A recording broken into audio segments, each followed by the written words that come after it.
Hello everyone, my name is Disha और आज हम बात करेंगे टीसीएस एमबीए 2026 हायरिंग के बारे में। टीसीएस की एमबीए हायरिंग आ चुकी है एंड आई होप आपने टीसीएस एमबीए हायरिंग 2026 के फॉर्म भर लिया हो। पर आप सभी के मन में बहुत सारे सवाल उठते होंगे। क्या टीसीएस में जॉब पाना कठिन है? इसके रिक्रूटमेंट प्रोसेस में क्या होता है? कैसे होता है? क्या टीसीएस का एग्जाम हार्ड है? एग्जाम के बाद क्या होता है? नो डाउट आपके मन में भी ऐसे सवाल उठते होंगे। मेरे भी थे। और हम ये सब कहाँ से पता करें? मैं बताती हूँ। और ये सब मुझे कैसे पता है? मैं कौन?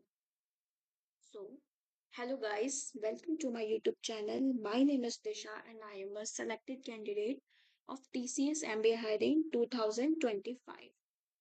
तो हम आते हैं आज के पहले टॉपिक पे, जो कि है टीसीए एमबीए हायरिंग 2026 के एग्जाम के सिलेबस पर। आपको टीसीएस की वेबसाइट पे तीन सेक्शन देखने मिलेंगे: वर्बल एबिलिटी, न्यूमेरिकल एबिलिटी और बिजनेस एप्टीट्यूड।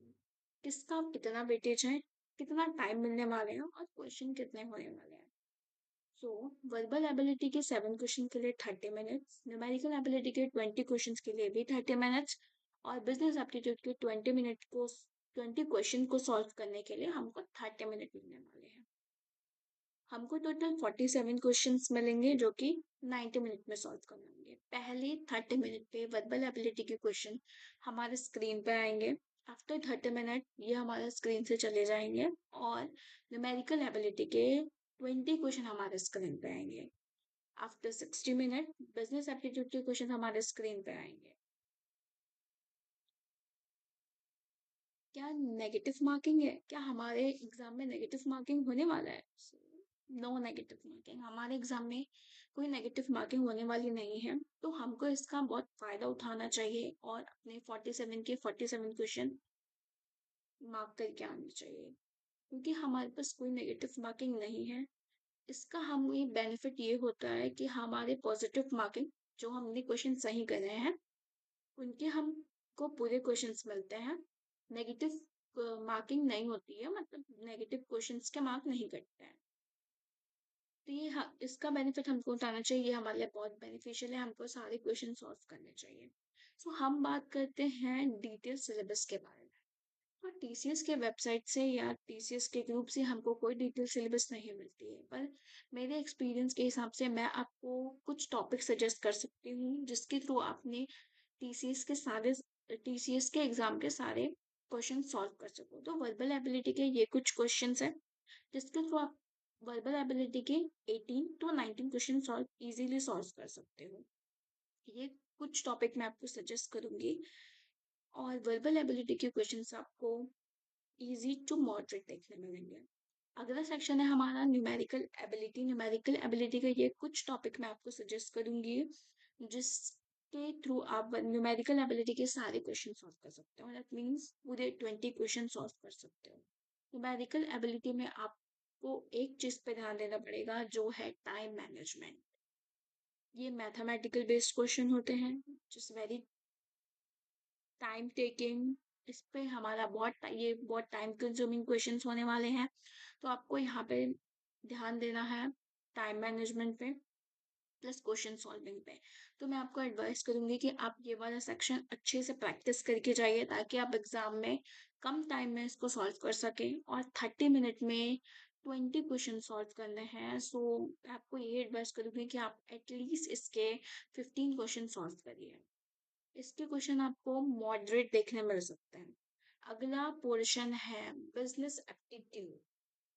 तो बिजनेस एप्टीट्यूड हमने 11th 12th ग्रेजुएशन के 3 और मास्टर्स के 2, मतलब पूरे 7 साल पढ़े हैं। बिजनेस एप्टीट्यूड का सिलेबस हमको या इसके टॉपिक्स हम बहुत वास्ट टॉपिक हमको देखने मिलेंगे। इसके बहुत सारे टॉपिक्स हैं जो थोड़ा अज्यूम कर पाना मुश्किल है हमारे लिए। तो मैं आपको बोलूंगी कि बिजनेस एप्टीट्यूड की फाइनेंस, एचआर, मार्केटिंग, सारे फील्ड से आपको क्वेश्चंस देखने मिलेंगे। मार्केटिंग की थ्योरीज, फाइनेंस और अकाउंट्स के न्यूमेरिकल्स भी आपको देखने मिलेंगे। तो यहाँ पे थ्योरी एंड न्यूमेरिकल दोनों क्वेश्चन आपको देखने मिलेंगे। और एक चीज मैं आपको और बताऊंगी, आपको सारे क्वेश्चंस मल्टीपल चॉइस क्वेश्चन नहीं होंगे, मतलब आपके हर क्वेश्चन में आपको 4 ऑप्शंस नहीं मिलने वाले। कुछ क्वेश्चन ऐसे भी होंगे जो आपको सॉल्व करके खुद से आंसर देना पड़ेगा। अब आते हैं हम एक्सपेक्टेड डेट। इससे पहले मैं आपको कुछ सीनियर एडवाइस देना चाहूंगी। हमने देखा एक पोर्शन तो बहुत वास्ट है, पर बाकी के दो पोर्शन हम अच्छे से प्रैक्टिस करके जा सकते हैं और अपना टाइम मैनेजमेंट बहुत अच्छा रख सकते हैं।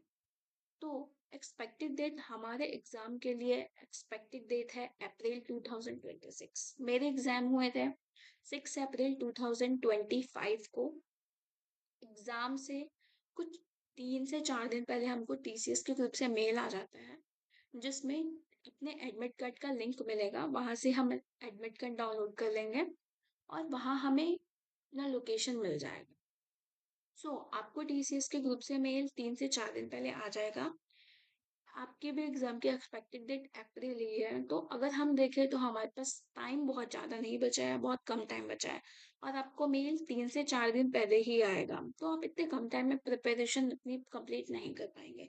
मैं आपको ये सजेशन दूंगी कि आप अभी से अपनी प्रिपरेशन स्टार्ट कर दें, ताकि आप इजीली अपना एग्जाम क्रैक कर पाए। इंटरव्यू आफ्टर एग्जाम आपका होने वाला है इंटरव्यू। इंटरव्यू के लिए आपको मेल एग्जाम के 1 महीने पहले या 45 दिन के दिन तक आपका इंटरव्यू हो सकता है। मुझे इंटरव्यू के लिए मेल 2 मई 2025 को आया था। मेरी इंटरव्यू की डेट थी 6 मई 2025। तो आपके भी एग्जाम और इंटरव्यू के बीच का ड्यूरेशन 1 मंथ और 40 to 45 डे हो सकता है। तो मैं आपको यही एडवाइस दूंगी कि आप अभी से अपनी प्रिपरेशन चालू करें, ताकि आप अप्रैल तक एग्जाम के लिए पूरे प्रिपेयर हो पाए और अपना एग्जाम अच्छे से दे पाए। एट द एंड, उम्मीद करती हूँ आपको वीडियो हेल्पफुल लगी हो। लाइक करें, दोस्तों को शेयर करें और सब्सक्राइब करना ना भूलें, ताकि मेरी एक्सपीरियंसेस और जर्नी आपके कैंपस टू कॉर्पोरेट की जर्नी को इजी बना सके। अपने आने वाले वीडियोस में मैं आपको इंटरव्यू से रिलेटेड बहुत सारी चीजें बताने वाली हूँ। इंटरव्यू कितने राउंड में होता है, रेज्यूमे कैसा रखना है, किस इंटरव्यू राउंड के लिए कैसे प्रिपेयर करना है, डॉक्यूमेंट वेरिफिकेशंस में कितने राउंड्स होते हैं, कुछ सारी चीजें बताने वाली हूँ। कोई डाउट हो और कोई इन्फॉर्मेशन चाहिए हो, कमेंट करें, रिप्लाई जरूर आए। Thank you for watching.